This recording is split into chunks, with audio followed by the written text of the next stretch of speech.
তেমন মাওলানা মতিউর রহমান নিজামী শহীদের বক্তব্য পরিবারের স্পিকার। আমাদের নেতৃবৃন্দ, আজকে মাওলানা মতিউর রহমান নিজামী নেই, 10 বছর পার্লামেন্টে ছিলেন, আপনি তার সাক্ষী। মাওলানা মতিউর রহমান নিজামী এই পার্লামেন্টে কাকো আঘাত দিয়ে কোনোদিন কথা বলেছে?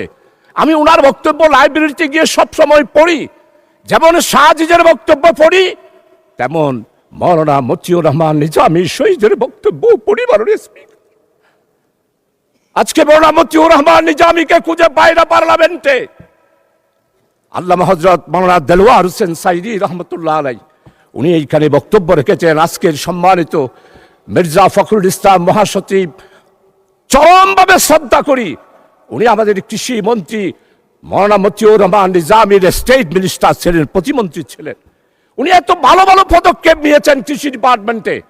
আজকের কৃষিমন্ত্রী যিনি আছেন অত্যন্ত বিজ্ঞ। আমার মনে হয় আমাদের মির্জা ফখরুল ইসলাম সাহেবের রেখে যাওয়া, মাওলানা মতিউর রহমান নিজে রেখে যাওয়া কৃষি মন্ত্রণালয়ে উনি সেই পদক্ষেপগুলো গ্রহণ করছেন। আজকে তাকে শ্রদ্ধা ভরে স্মরণ করছি। তাকে কেন ফাঁসি দেওয়া হলো মাননীয় স্পিকার? উনি কি মানবতা বিরোধী অপরাধ ছিল?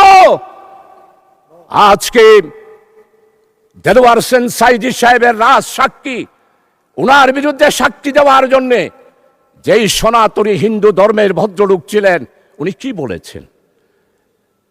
আল্লামা দেলোয়ার হোসেন সাইদি হত্যা করা দূরে থাক, স্বাধীনতার ব্যাপারে, স্বাধীনতা যুদ্ধের ব্যাপারে এই মহান পার্লামেন্টে 96 সালে 2001 সালে তৎকালীন এই ফ্যাসিস্ট আওয়ামী লীগ সরকারকে আঘাত লাগে সেই রকম কোন কথা আল্লামা হযরত দেলোয়ার হোসেন সাইদি রাখে নাই মাননীয় স্পিকার। প্রবাসীদের জন্য নির্মাণ হচ্ছে দেশের প্রথম স্মার্ট সিটি, যেখানে থাকছে স্কুল, মসজিদ, হাসপাতাল, সুইমিং পুল, হেলিপ্যাড, পাঠাগার, জিম, সুপারমার্কেট, শিশু পার্ক সহ সকল নাগরিক সুবিধা। মাত্র 30 লাখ টাকা বিনিয়োগে মিলছে আকর্ষণীয় ফ্ল্যাট। প্লাটিনাম ইনভেস্টরদের জন্য ঢাকা বিমানবন্দরে ভিআইপি প্রোটোকল সুবিধা। বিস্তারিত জানতে যোগাযোগ করুন স্ক্রিনে দেয়া হোয়াটসঅ্যাপ অথবা ইমো নাম্বারে।